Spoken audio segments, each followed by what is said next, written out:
Souvenirs entomologiques de Jean-Henri Fabre, études sur l'instinct et les mœurs des insectes. Livre 10, chapitre 24, le mini-mabande. Oui, je l'aurais, je l'ai même déjà. Mine éveillée, non lavée tous les jours, pieds nus, culotte délabrée et retenue par une ficelle, un garçonnet de 7 ans, habitué de la maison comme fournisseur de navets et de tomates, m'arrive un matin avec son panier de légumes. Après avoir reçu, compté un à un dans le creux de la main, les quelques sous attendus de sa mère comme prix de l'orthotaille, il sort de sa poche un objet trouvé la veille le long d'une haie en ramassant de l'herbe pour les lapins. « Et ça, fait-il en me tendant l'affaire, et ça, le prenez-vous ? » ?»« Certes oui, je le prends. Tâche d'en trouver d'autres, le plus que tu pourras, et je te promets le dimanche de bonnes tournées sur les chevaux de bois. En attendant, mon ami, voici 2 sous pour toi. Crainte de te tromper en rendant tes comptes, ne les mélange pas avec ceux des navets, mets-les à part. » Épanoui de satisfaction devant telle richesse, mon petit Malpeigné promet de bien marcher, entrevoyant déjà une fortune. Lui parti, j'examine la chose, elle en vaut la peine. C'est un beau cocon, de forme obtuse, rappelant assez bien le produit de nos magnaneries, de consistance ferme et de coloration fauve. De brefs renseignements glanés sur les livres m'affirment presque le bombix du chêne. Si c'était cela, quelle aubaine! Je pourrais continuer mon étude, compléter peut-être ce que m'a fait entrevoir le grand Pan. Le bombix du chêne est en effet un papillon classique.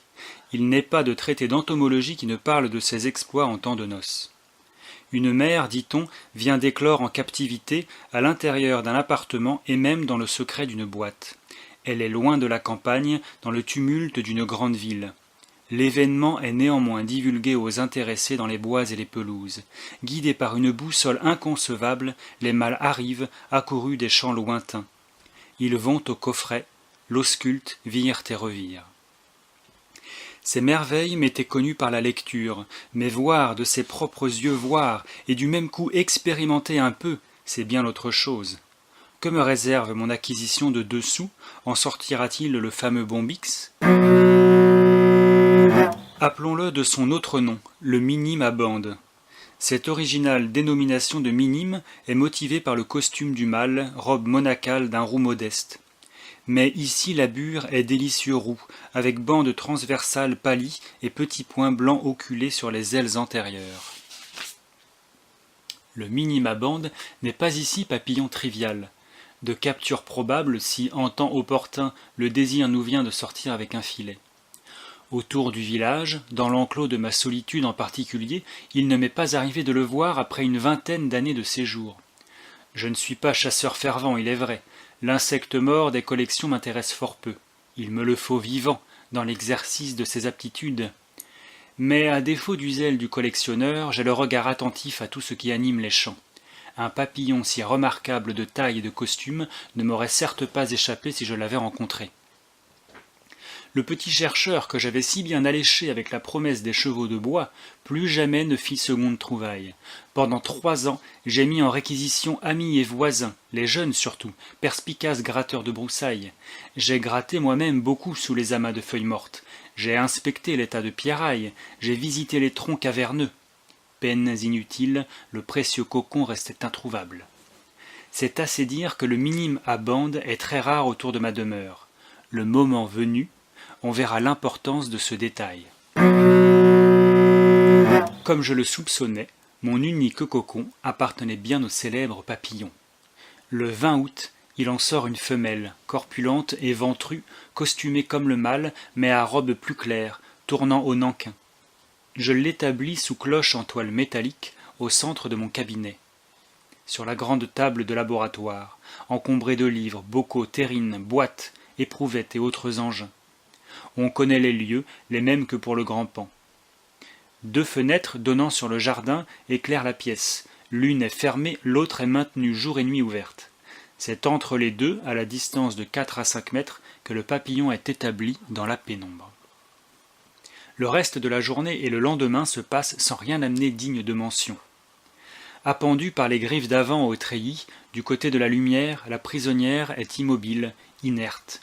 Nulle oscillation des ailes, nul frémissement des antennes.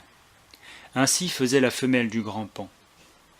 La mère Bombix se mûrit, raffermit ses tendres chairs. Par un travail dont l'autre science n'a pas la moindre idée, elle élabore un appât irrésistible qui lui amènera des visiteurs des quatre coins du ciel.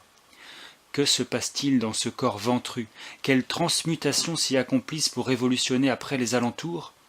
Connus, les arcanes du papillon nous grandiraient d'un empan. Le troisième jour, la mariée est prête. La fête éclate en son plein.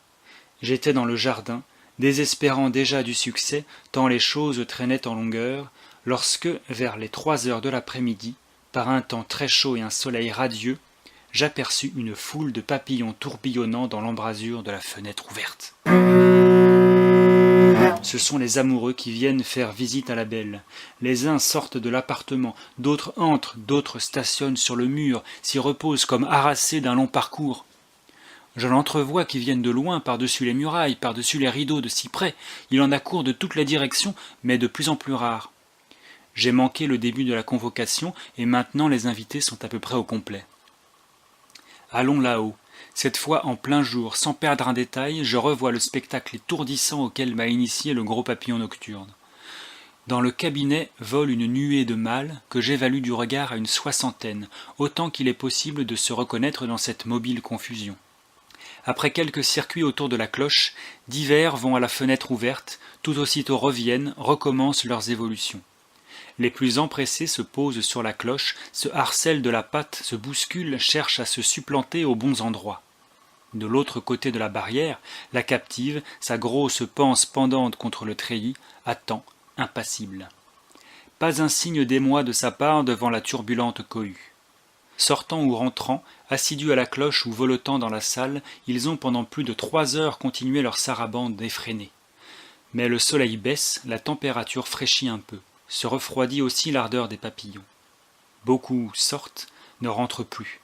D'autres prennent position pour la séance de demain. Ils se fixent sur les croisillons de la fenêtre fermée, ainsi que le faisaient les grands pans. La fête est finie pour aujourd'hui. Elle reprendra certainement demain, car elle est encore sans résultat à cause du grillage. Mais non, hélas, à ma grande confusion elle ne reprendra pas, et par ma faute. Sur le tard, une menthe religieuse m'est apportée, méritant attention à cause de sa petite taille exceptionnelle. Préoccupé des événements de l'après-midi, distrait, j'entrepose à la hâte l'insecte carnassier sous la cloche de mon Bombix. L'idée ne me vient pas un instant que cette cohabitation puisse tourner à mal. La menthe est si fluette et l'autre si corpulente, donc aucune appréhension de ma part. Ah, que je connaissais mal la furie de carnage de la bête à grappin! Le lendemain, amère surprise, je trouve la petite menthe dévorant l'énorme papillon. La tête et le devant de la poitrine ont déjà disparu. Horrible bête, quel mauvais moment tu m'as valu. Adieu mes recherches, caressées en imagination toute la nuit. De 3 ans, faute de sujet, je ne pourrais les reprendre. Que la mauvaise fortune ne nous laisse pas oublier cependant le peu que nous venons d'apprendre. Pour une seule séance, 60 mâles environ sont venus. Considérons la rareté du minime, remettons-nous en mémoire mes recherches personnelles et celles de mes auxiliaires prolongées inutilement des années entières, et ce nombre nous causera stupéfaction. L'introuvable est devenu subitement multitude avec l'appât d'une femelle. Or, d'où accourait-il? De tous côtés et de fort loin à n'en pas douter. Depuis si longtemps que je l'exploite, mon voisinage m'est familier, buisson par buisson, tas de pierre par tas de pierres, et je peux affirmer que le Bombix du chêne ne s'y trouve pas. Pour assembler l'essaim de mon cabinet, il a fallu, de ça, de là, le concours de toute la banlieue, dans un rayon que je n'ose déterminer. 3 années se passent, et la chance tenacement sollicitée me vaut enfin 2 cocons du minime. L'un et l'autre, à quelques jours d'intervalle, vers le milieu du mois d'août, me donnent une femelle, chance qui me permettra de varier et de répéter les épreuves. Je renouvelle rapidement les expérimentations où le grand pan m'a déjà fourni réponses très affirmatives. Le pèlerin de jour n'est pas moins habile que le pèlerin de nuit. Il déjoue toutes mes malices. Infailliblement, il accourt à la prisonnière, sous cloche en treillis métallique, quel que soit le point de l'habitation où l'appareil est installé. Il sait la découvrir dans la cachette d'un placard, il la devine dans le secret d'une boîte quelconque, pourvu que la fermeture ne soit pas rigoureuse. Il cesse de venir, dépourvu d'informations, si le coffret se trouve hermétiquement clos. Jusque-là, rien d'autre que la répétition des prouesses du grand Pan. Une boîte bien fermée, dont le contenu aérien n'a pas de communication avec l'atmosphère extérieure, laisse le minime dans la plus complète ignorance de la recluse. Pas un n'arrive, même si la boîte est exposée en pleine évidence sur la fenêtre. Ainsi revient, plus pressante, l'idée d'effluves odorantes non transmissibles à travers une paroi de métal, de bois, de carton, de verre, n'importe. Interrogé sur ce point, le gros papillon nocturne n'a pas été trompé par la naphtaline qui devait, à mon avis, masquer de sa puissante odeur des émanations extra-subtiles, insensibles pour toute olfaction humaine. L'épreuve est reprise avec le minime. J'y prodigue cette fois tout le luxe d'essence et de puanteur que peuvent me permettre mes ressources en droguerie. Une dizaine de soucoupes sont disposées, partie à l'intérieur de la cloche en toile métallique, prison de la femelle, partie tout autour en cercle continu. Les unes contiennent de la naphtaline, d'autres de l'essence de lavande aspic, d'autres du pétrole, d'autres finalement des sulfures alcalines à fumet d'œufs pourris. À moins d'asphyxier la prisonnière, je ne peux faire davantage. Ces dispositifs sont pris dans la matinée afin que l'appartement soit à fond saturé quand viendra l'heure des convocations. L'après-midi, le cabinet est devenu odieuse officine où domine le pénétrant arôme de l'aspi et l'infection sulfhydrique. N'oublions pas que dans cette pièce il se fume, et abondamment. L'usine à gaz, la tabagie, la parfumerie, la pétrolerie, la chimie puante concertant leurs odeurs parviendront-elles à dérouter le minime ? Nullement. Sur les 3 heures, les papillons arrivent, nombreux comme d'habitude. Ils vont à la cloche que j'ai eu soin de recouvrir d'un linge épais pour augmenter la difficulté. Ne voyant rien, une fois entrés, plongés dans une atmosphère étrange où tout fumet subtil devrait être annihilé, ils volent à l'enfermer et cherchent à la rejoindre en se glissant sous les plis du linge. Mes artifices n'ont aucun résultat. Après cet échec, si net dans ses conséquences et répétant ce que m'avaient appris le grand Pan et la naphtaline, je devais, en bonne logique, renoncer aux effluves odorants comme guide des papillons conviés aux fêtes nuptiales. Si je ne l'ai pas fait, j'en suis redevable à une observation fortuite. L'imprévu, le hasard, nous vaut parfois de ces surprises qui nous lancent dans la voie du vrai, inutilement recherchées jusqu'alors. Un après-midi, m'informant s'il a vu à quelque rôle dans les recherches, une fois les papillons entrés dans l'appartement, je loge la femelle dans une cloche en verre et lui donne pour appui un menu rameau de chêne à feuilles desséchées. L'appareil est disposé sur une table en face de la fenêtre ouverte. En entrant, les accourus ne peuvent manquer de voir la prisonnière, placée qu'elle est sur leur passage. La terrine avec couche de sable, où la femelle a passé la nuit précédente et la matinée sous le couvert d'une cloche en toile métallique, m'embarrasse. Je la dépose, sans préméditation aucune, à l'autre bout de la salle, sur le parquet, en un coin où ne pénètre qu'un demi-jour. Une dizaine de pas la séparent de la fenêtre. Ce qui advient de ces préparatifs me bouleverse les idées. Des arrivants, nul ne s'arrête à la cloche de verre, où la femelle est en évidence, dans le plein jour. Ils passent indifférents. Pas un coup d'œil, pas une information. Ils volent tous là-bas, à l'autre bout de la pièce, dans le recoin obscur où j'ai entreposé la terrine et la cloche.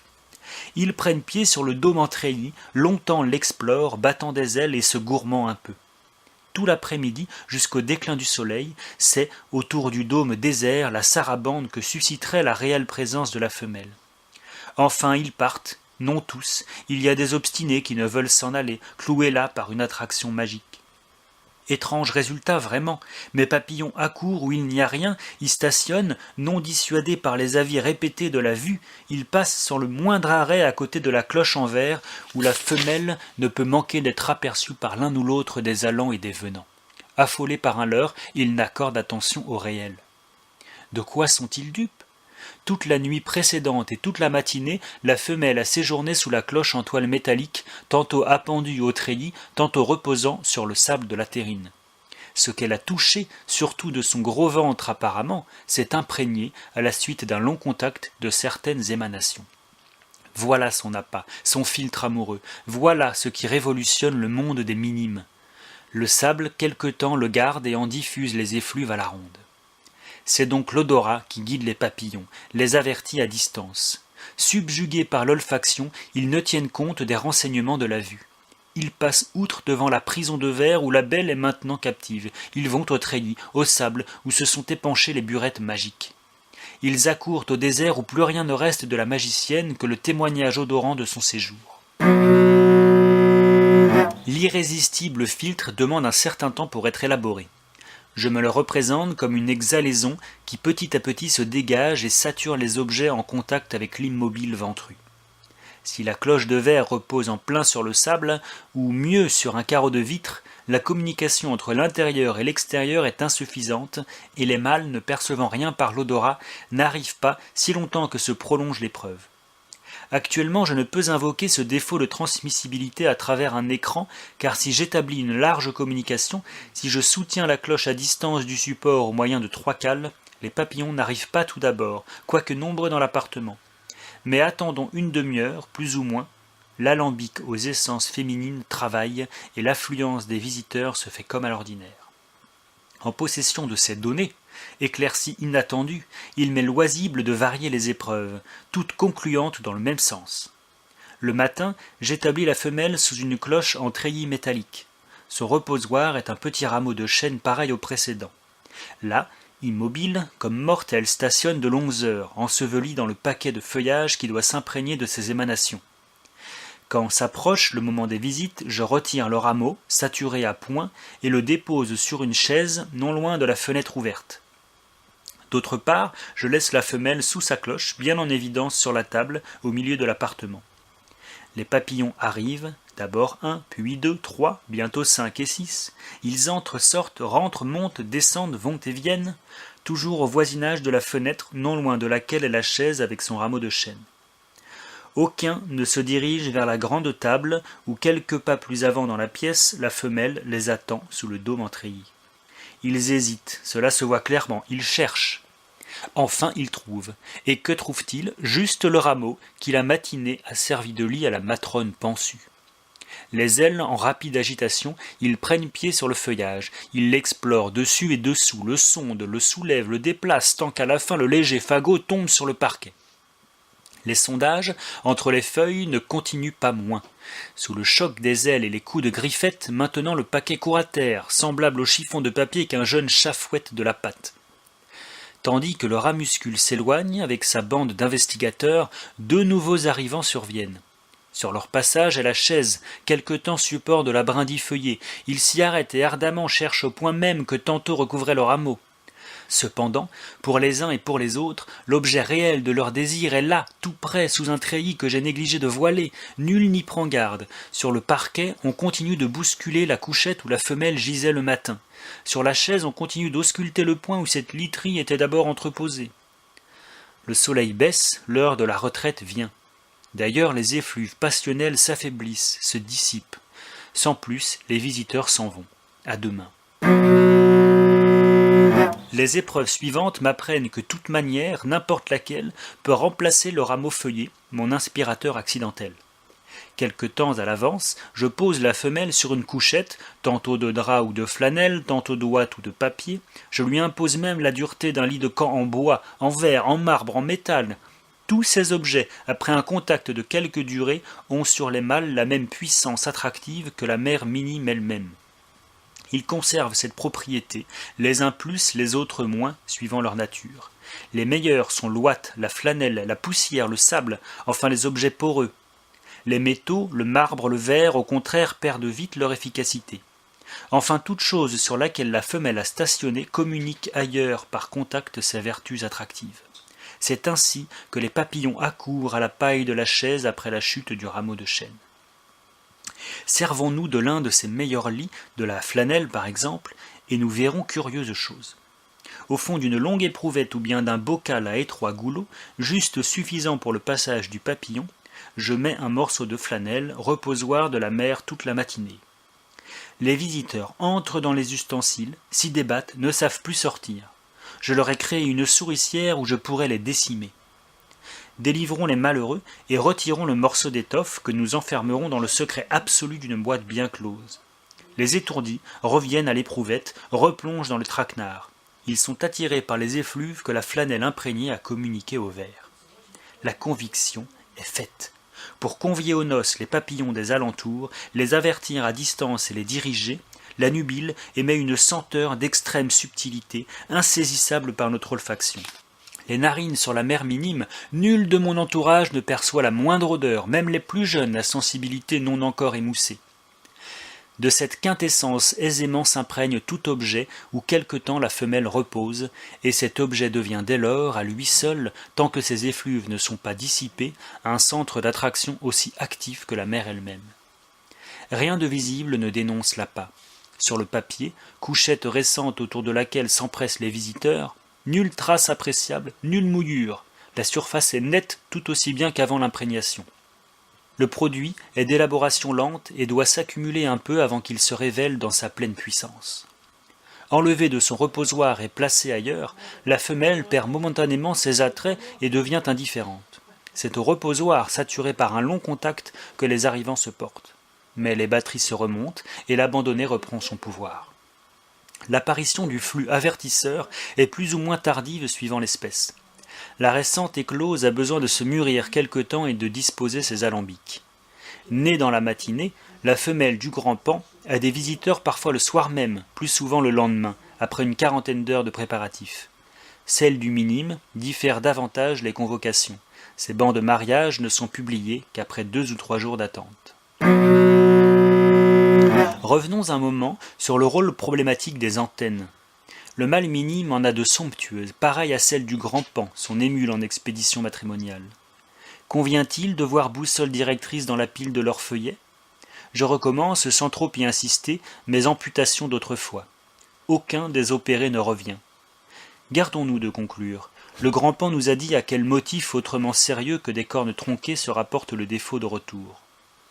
D'ailleurs, un second minime, le bombix du trèfle, très voisin du premier et comme lui superbement empanaché, nous soumet question très embarrassante. Il est fréquent autour de ma demeure, jusque dans mon enclos je trouve son cocon, si facile à confondre avec celui du bombix du chêne. Je suis tout d'abord dupe de la ressemblance. De 6 cocons, d'où j'attendais le minime à bande, il m'éclot sur la fin d'août 6 femelles de l'autre espèce. Eh bien, autour de ces 6 mères, nées chez moi, jamais un mâle n'apparaît, bien que les empanachés soient présents à n'en pas douter dans les environs.